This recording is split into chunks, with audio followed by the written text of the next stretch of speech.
very much for András, and just a friendly reminder that following the panel we are still going to have a half an hour for discussion, and I presume there are a few things to discuss after these two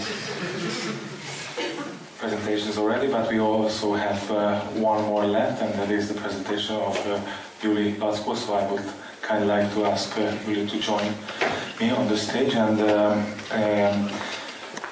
while she's preparing her presentation and switching computers, I will also introduce her very briefly.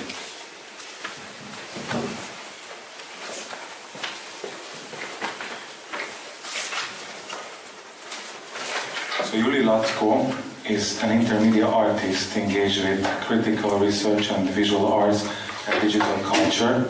She holds a practice-based doctoral degree from the Hungarian University of Fine Arts for her research on visual arts and hacker culture. A monograph based on her doctoral dissertation titled The Art of Hacking, Strategic Interactions Between Hacker Culture and Visual Arts was published in 2021, a book that I would highly recommend also to get a copy of and read it through.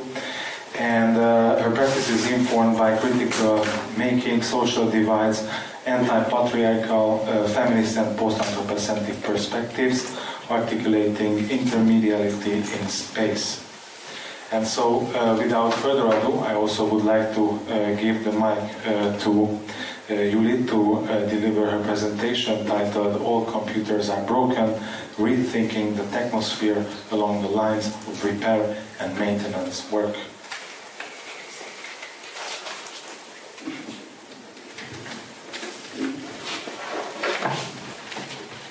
Thank you, Joel. Very fittingly, we tested this in the break, but of course it's not working now. Oh, it's there. But something is wrong with the VGA pins. Yeah. So I might have to hold this while I'm speaking, right? Okay. The other thing I have to mention is that I have an SD code, so I'm speaking to you from under this brain fog, which might affect the quality of my thinking, but I hope I still might get across what I'd like to get across. So the title of my presentation today is All Computers Are Broken, which invites us to think about crisis and technological objects in a sort of unusual way, or at least unusual for white Western scholarship. One of the things that got me into this is a ship that's a 120 years old Dutch ship that I call my home right now. There's other things that drew me into broken word thinking, but this has sort of cemented me into the idea that technological objects are much more often broken than not. And there's one particular essay that I'm drawing inspiration from this presentation, and that's Stephen Jackson's Rethinking Repair, which is Stephen Jackson is an STS scholar, and he, in his essay, another ship, not my ship, don't worry. In his essay, he introduces broken word thinking, which is the idea that the way we normally know our technological objects is a niche, tiny part of their lifetime. And he draws our focus onto the moments when technological objects break. That's also when a lot of infrastructure or technology becomes visible, because when things are working seamlessly, when things are not broken, we might not even notice them.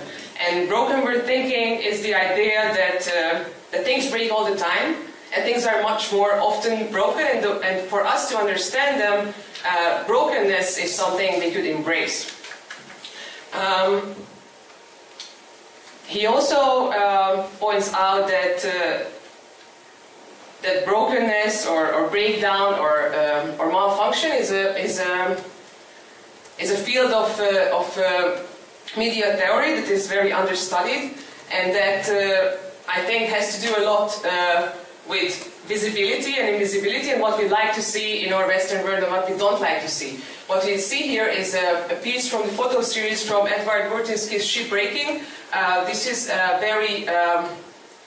very daily practice in Chittagong, Bangladesh. This is a 12-year-old photo series. The ships that are being broken down in Bangladesh are huge industrial cargo ships, the flagships of globalized trade, and they're broken down with simple torches to small pieces by people in poverty. And these people in poverty, sorry, I'm having a sort of shadow presentation on my computer, so I have to switch twice always. So this is a livelihood for the people who do this. They do this without any sort of protective equipment. Of course, it's highly toxic. Of course, it's very damaging for their health. And what broken word theory tells us is that we don't like to see these things, not only because we like to know our technological objects in their state of function, but also because the labor that goes into the type of labor that we see here is the type of labor that the Western world doesn't like to see. So in media theory, there's a lot of focus on innovation and development and how things are invented and how things are designed and how things are functioning. But what Jackson tells us is that in a big part of their lives, their technological objects are not functioning at all and they break down. And very funnily, he also tells us that it is when they break down when we can really learn something about them.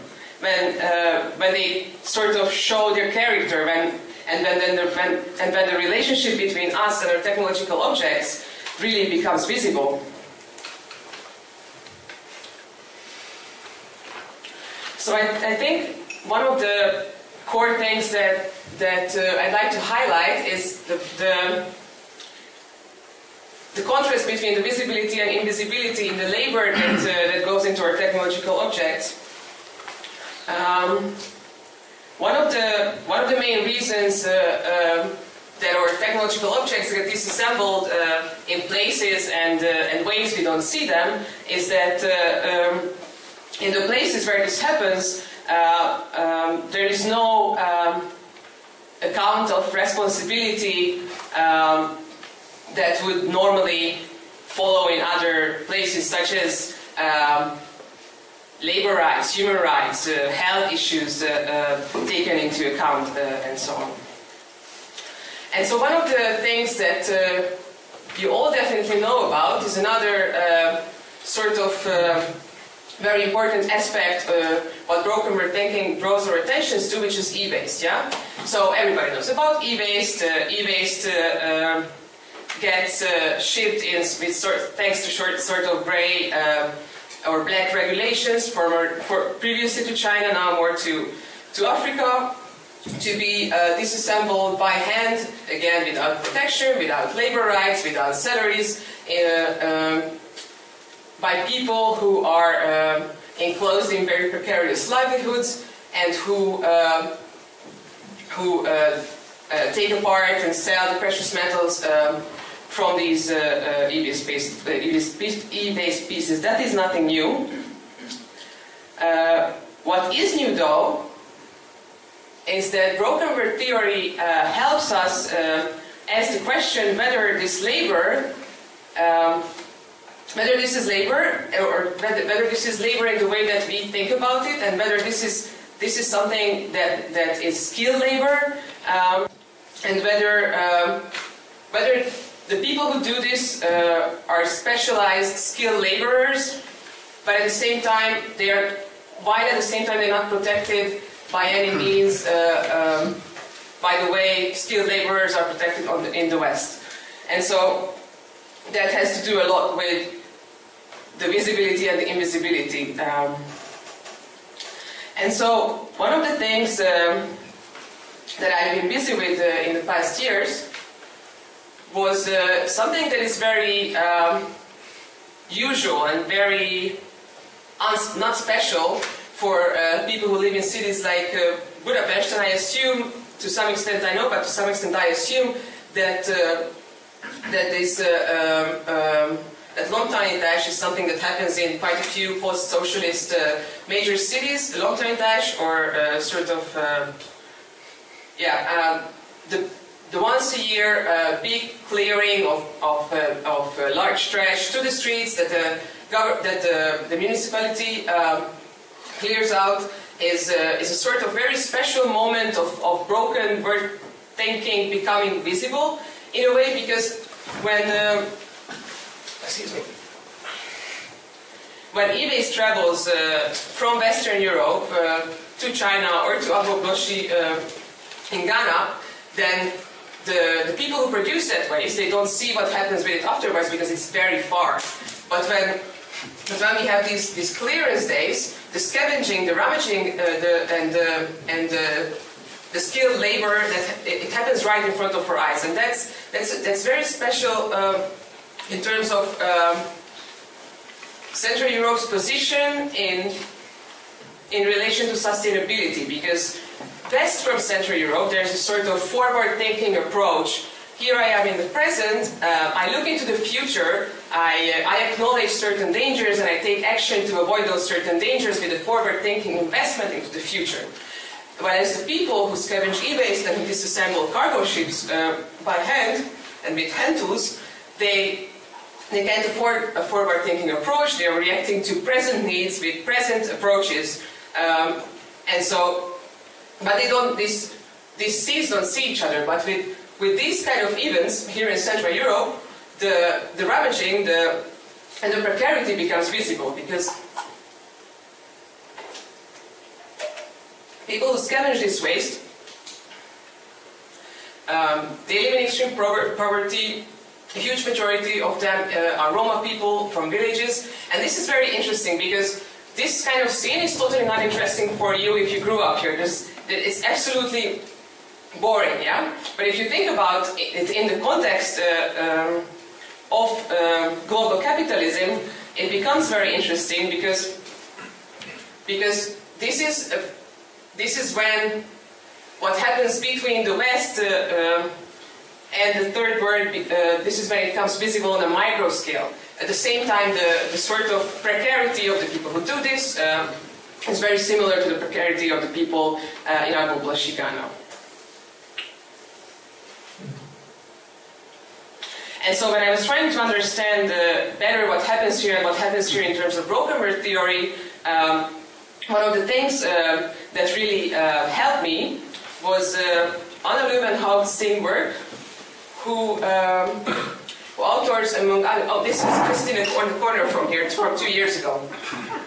So you see, they're collecting one type of thing, they're collecting wood, they're probably collecting it to burn, or they're gonna sell it at village markets. There's a lot of skill that goes into this, but the people I interviewed here in 22, they don't see themselves as laborers, they don't see themselves as skills, they just see themselves as people who do something for survival.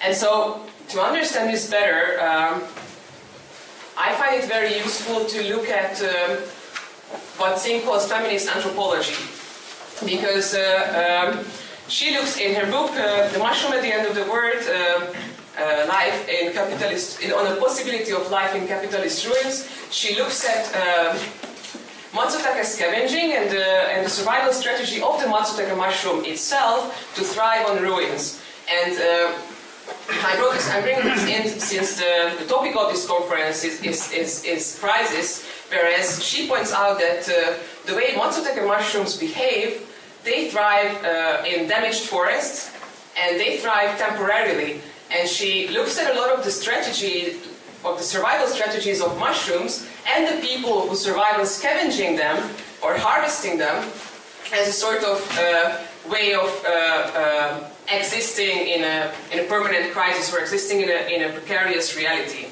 She looked at assemblages of plants and animals, but also people and plants, and she looks at the way she examines the culture of Matsutake harvest in Oregon. and the trade, it teaches us something about how can we live together with a broken word. And I don't think I have a lot of time left, right? No. I just want to sort of add a few things to inspire you to further think with broken word ways, or broken word means. So one of the interesting things of Jackson's essay is that he's marveling at the fact that that the labor that goes into maintenance and repair and making our word or technological word function seamlessly is very understudied. And I just like to point out in response that no, that's not true. Feminists and people who build infrastructure have studied it for many decades. And so one of the things that is very interesting to look at is household technology and household labor. So if you want to look more into how you can relate broken word theory to feminist critiques of labor, then I highly recommend you Ruth Schwartz-Cohen's More Work for Mother, in which she looks at the changes in household technology and the changes that brings into the labor relations of the home, as well as Katja Prasnik's, probably this hits close to home, artwork, where she looks at how unremunerated household work is perceived very similarly to unpaid work in the art world, especially in a post-socialist context, and how both are perceived as a sort of labor of love, which again relates to Nakamura's indigenous circuits, where she looks at Navajo women who were making microchips in the 70s for Fairchild, and how Fairchild supported studies that revealed how the indigenous textile work of Navajo women is so similar to how the PCBs are built that they are building, and so this is basically self-fulfillment labor for them. Another interesting thing to look at with broken word theory is infrastructure labor in technological activism. Excuse me, I have to massage this again. Because they're supposed to be red too. Yeah, not blue, red. Anyway, you're just going to have to believe me. So Understudied is an Italian hacktivist group that was very active in the early 2000s, and in 2014, in the introduction of the book about Understudied, Maxigas points out that the sort of labor that goes into technological activism that is not very bombastically publicly visible is just as much history-making labor as the labor that Anonymous does, or the labor that many other more visible collectives do. So, for instance, the maintenance of servers, the maintenance of communication channels, and internet connections, and so on, is just as important for technological activism as the more visible or more appreciated labor. I guess that's supposedly the time I had, and I'll be happy to join the conversation later.